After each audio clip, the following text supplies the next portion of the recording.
Welcome, history enthusiasts, to another episode of Historical Brilliance. Are you ready to embark on a journey through time, unravelling the mysteries of the past?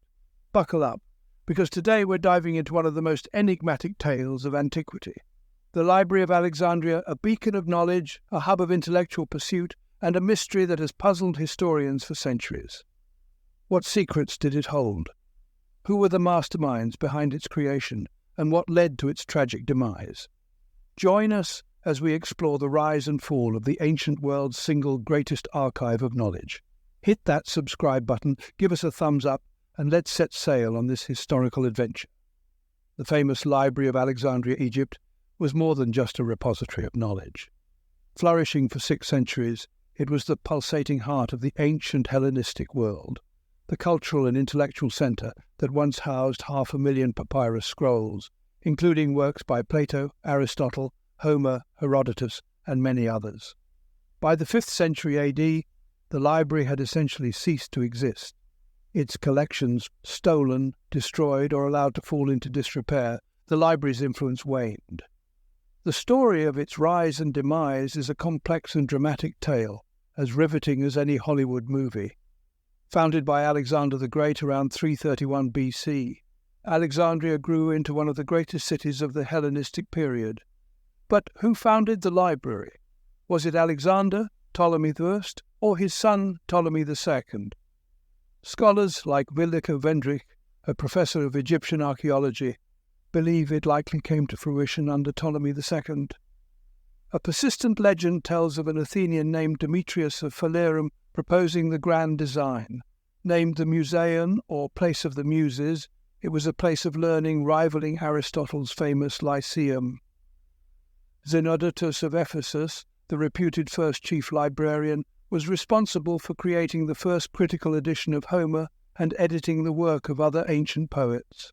The library expanded over the years, becoming a complex of buildings surrounding the museum. Lecture halls, laboratories, meeting halls, gardens, and even a medical school adorned this intellectual paradise.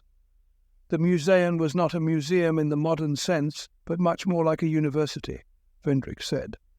Housing upward of 500,000 separate written works, the library's scrolls contained the totality of knowledge of the ancient Western world.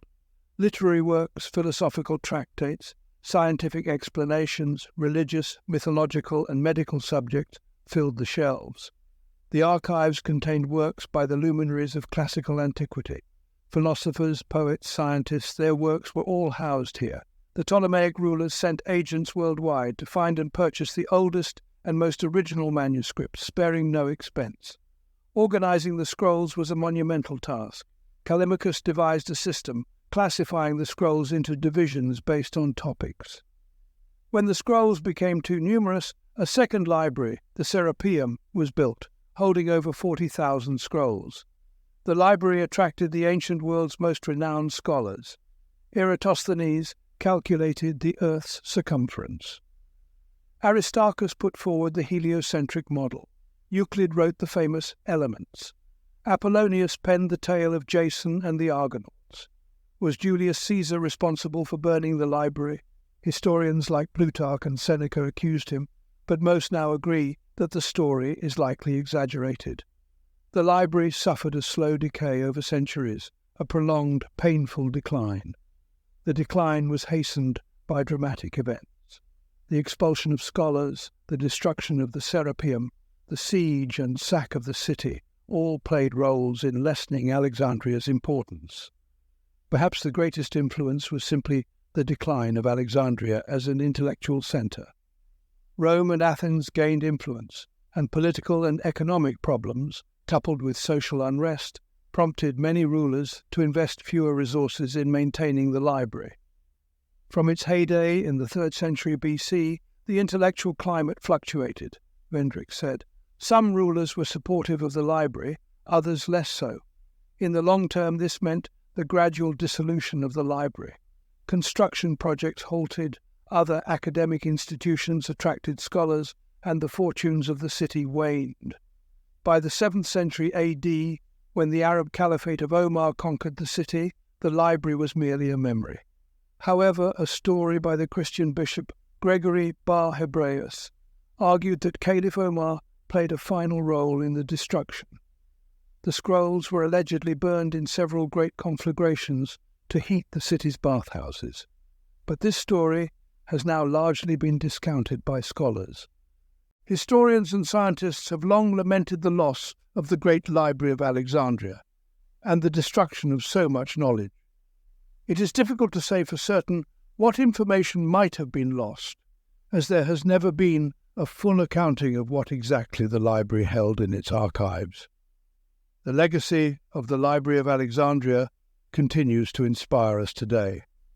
Its ambition, its pursuit of knowledge, its role as a beacon of learning, all these resonate with our modern institutions of education and research. The library's story is a testament to human curiosity, intellect, and the unquenchable thirst for understanding.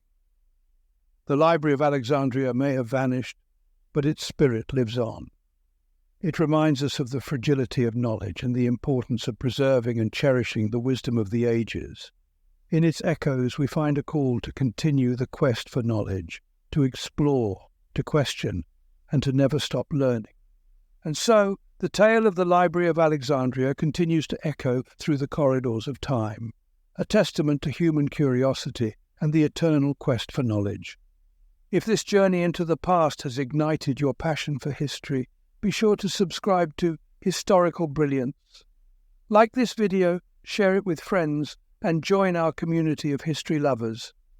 As the great philosopher and historian George Santayana once said, "Those who cannot remember the past are condemned to repeat it."